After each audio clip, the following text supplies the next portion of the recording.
오늘 본문 레위기 13장 15절로 25절 말씀을 통해서 77절과 나팔절의 규례라고 하는 내용으로 우리가 함께 말씀을 살펴보기를 원합니다.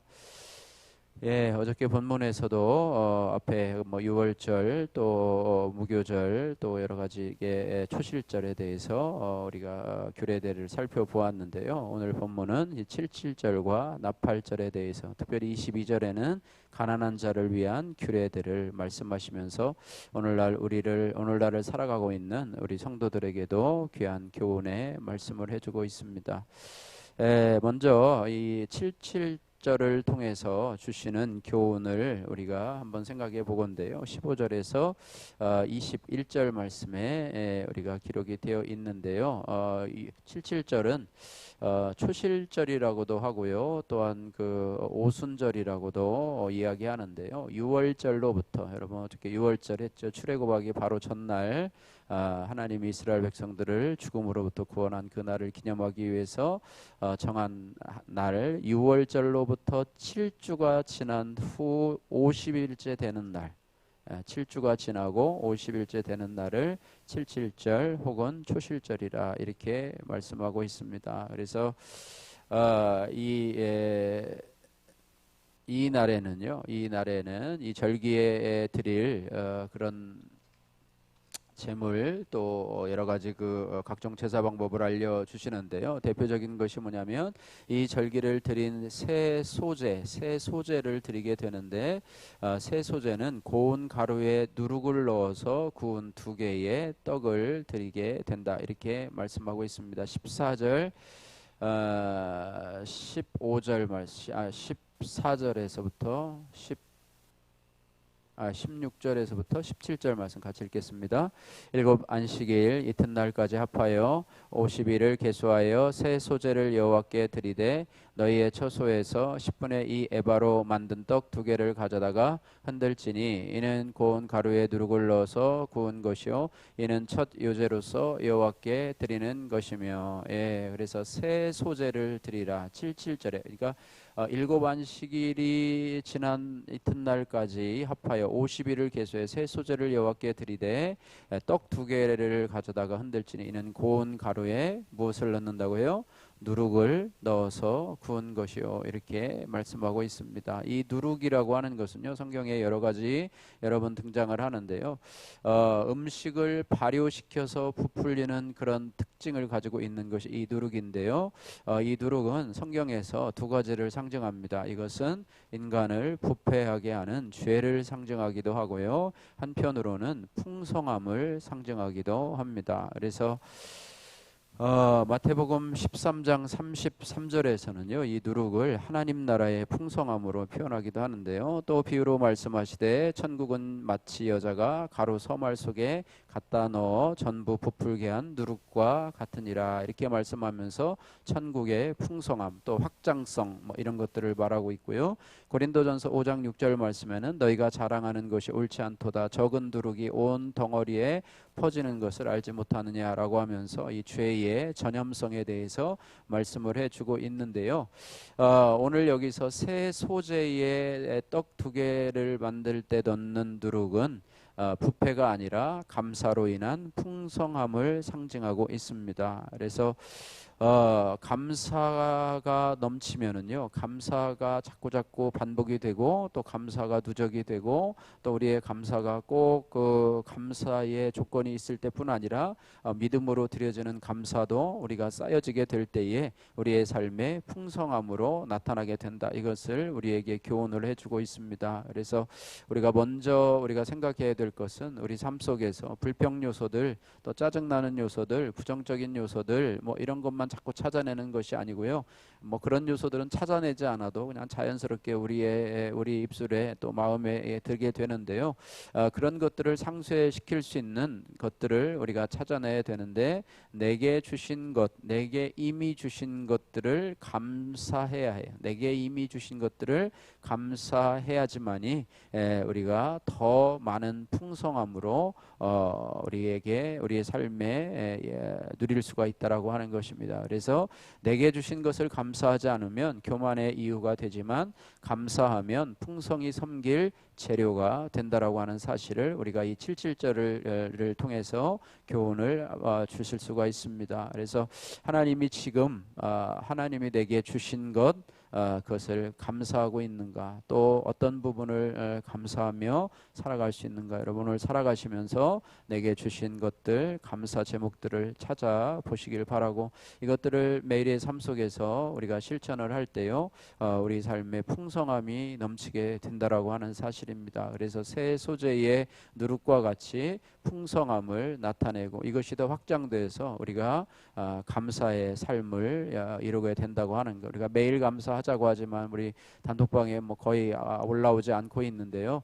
아마 감사할 제목들이 없거나 아니면 있어도 좀 부끄러워서 올리기 좀 쉽지 않은 그런 부분이 있지만은 의도적으로라도요 하루에 하나씩이라도 올리게 된다면 또 여러분의 삶 속에서 더 풍성함이, 감사가 계속 굴러가서 눈덩이처럼 불어나서 이제는 감사가 우리의 삶을 지배하는 그런 삶의 풍성함들이 나타나게 될 줄로 믿습니다. 그래서 그런 부분들을 생각해 보시길 바라고요. 두 번째 22절 말씀에는 이 가난한 자를 위한 규례에 대해서 말씀을 해주고 있습니다. 22절 말씀 같이 읽겠습니다.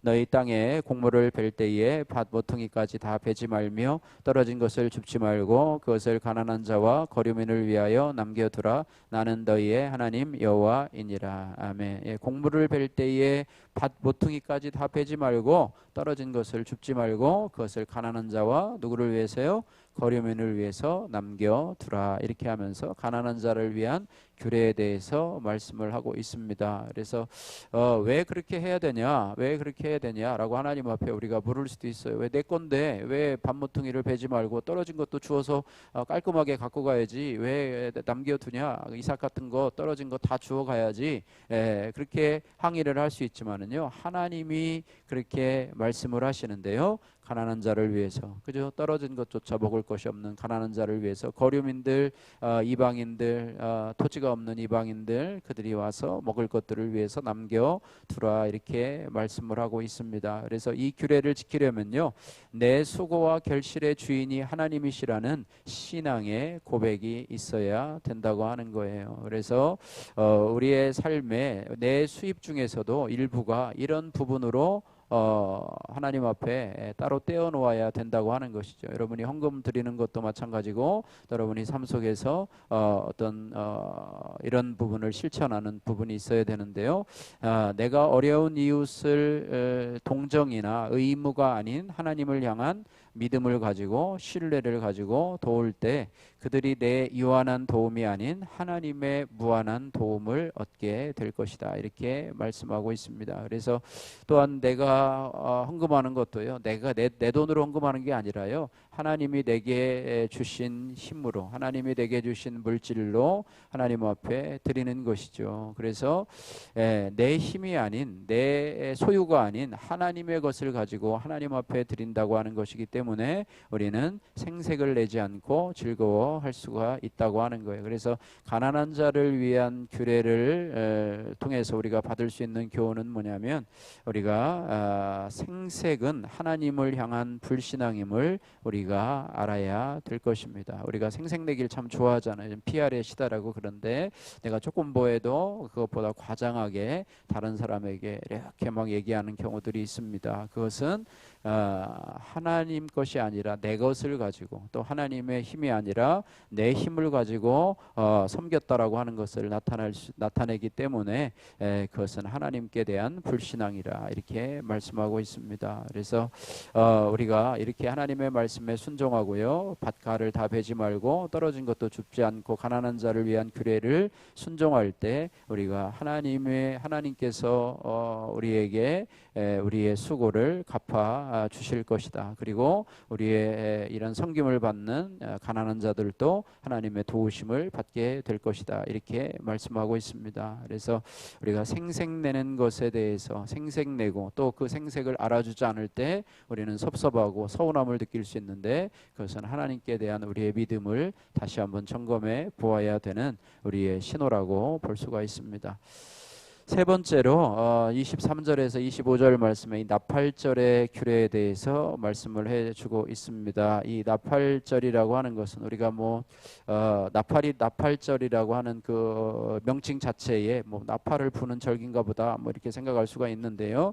나팔절이 왜 생기게 되었냐면 이 모세 시대에 구약의 이스라엘 백성들이 금송아지 우상 숭배를 인해서 하나님 앞에 징벌을 받을 그때가 있었어요. 그래서 그 회개의 나팔을 부는 날이 그것이 발전이 되어서 나팔절이 되었다라고 하는 것입니다. 그래서 하나님께서 이들에게 구원을 주셨는데도 불구하고 이들이 그 은혜를 잊어버리고 했기 때문에 이제는 그들이 다시 죄를 짓지 않기 위해서 나팔절을 주셨고 또 이를 통해서 회개할 수 있는 기회를 주셨다 이렇게 말씀하고 있습니다.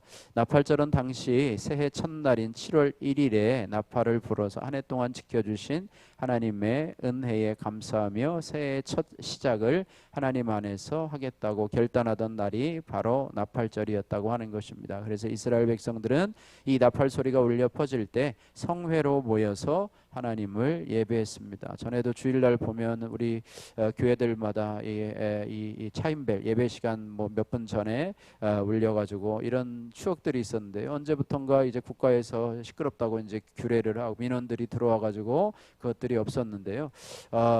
그 소리들을 듣고서 오늘 참 교회 가는 날이다. 믿는 사람들은 그 소리를 듣고 교회를 가고 안 믿는 사람들은 오늘 또 예배로 모이는 날인가 보다 생각하면서 경각심을 갖게 되었는데 나팔 소리를 들으면서 우리가 새해를 하나님 앞에 믿음으로 시작해야 되겠다. 회개로 시작해야 되겠다. 이것이 나팔절의 규례라고 하는 것입니다. 이렇게 나팔 소리를 여러분 하나님 말씀으로 우리가 생각을 해보면은요. 하나님의 말씀이 나팔 소리처럼 들려지는 것이 우리에게 축복이라고 하는 것입니다. 할렐루야. 하나님 말씀이 여러분에게 들려지기를 주님의 이름으로 축복합니다. 마치 나팔 소리처럼 선명하게 하나님이 나에게 하시는 말씀을 여러분들이 들으시는 축복을 누리시기를 바랍니다. 그래서 말씀의 나팔 소리가 들려져서 우리의 삶이 새롭게 회복되고 또 하나님의 은혜 가운데 수고할 힘과 용기를 얻는 그런 은혜가 있는 그런 나팔절과 같은 그런 삶이 되시기를 주님의 이름으로 축복합니다. 틀어놓은 예배라고 하는 우리 자매님의 신앙 간증인데요. 작년에 저는 교회로 수요 예배를 드리러 갈 수 있는 시간과 거리가 여의치 않아서 온라인으로 예배를 드렸습니다. 그러다 보니 그 시간에 온전히 나팔을 불어 여호와의 절기를 기념하지 못했습니다. 퇴근하고 집에 도착하면 수요 예배가 시작하는 시간이라 예배 동영상을 틀어놓은 채로 식사하고 후식까지 챙겨 먹으며 드라마나 예능 프로그램을 시청하듯 예배를 보았습니다. 또 가끔은 귀로만 예배를 들으면서 빨래를 개거나 집안일을 하고 핸드폰을 하기도 했습니다. 그런데 이마저 남편이 곁에 있어야 예배 영상을 틀어놓았습니다. 그러던 어느 수요일에 남편 일정이 있어 집에 늦게 들어온다고 했습니다. 저는 저녁 식사를 다 마칠 때까지만 예능 프로그램을 보고 식사가 끝나면 수요 예배를 드리기로 마음을 먹었습니다. 식사를 마치는 시간과 설교가 시작되는 시간이 얼추 맞을 것 같아 시간에 맞춰 설교만 들으면 되지라고 생각하며 예능 프로그램을 틀어놓은 것입니다. 그러다가 저는 밤 12시가 다 되도록 예능을 연속적으로 보게 되었고 당연히 예배는 드리지도 않았습니다. 남편이 함께 있었다면 서로 지켜주는 지체가 되어 예배 자리에 앉아라도 있었을 텐데 코로나19로 예배를 드리는 것이 아니라 틀어놓고만 있었습니다. 또한 자립신앙을 갖지 못한 저의 본 모습이 드러난 것 같아 부끄러웠습니다. 오늘 본문에서 하나님은 이스라엘 백성들이 지켜야 할 절기인 77절과 나팔절의 규례를 말씀해 주십니다. 이 절기들에는 성회를 공포하고 어떤 노동도 하지 말고 여호와께 화제로 드리라고 말씀하고 있습니다. 이처럼 하나님이 각처에서 대대로 지킬 영원한 규례를 말씀해 주심에도 말씀을 지키기는커녕 예배를 마지못해 틀어놓는 저의 믿음 없음과 교만을 회개합니다. 이제는 예배를 사모하는 마음으로 기다리는 제가 되기를 간절히 기도합니다. 적용입니다. 수요 예배를 온라인으로 드리지 않고 교회 가서 직접 드리겠습니다. 예배 드리기 전에 기도로 준비하며 스스로 성회를 공포하겠습니다. 오늘 주신 교훈을 주님을 생각하면서 우리에게 주신 모든 것이 주님 주신 것을 고백하며 또 어려운 이웃을 생각하라는 주의 명령대로 주님을 신뢰하며 이웃을 도울 수 있는 믿음을 주시고 말씀이 우리에게 나팔 소리처럼 들려서 새롭게 회복시키시는 하나님의 은혜를 사모하며 수고할 힘과 용기를 얻는 저와 여러분들 되시기를 주님의 이름으로 축복합니다.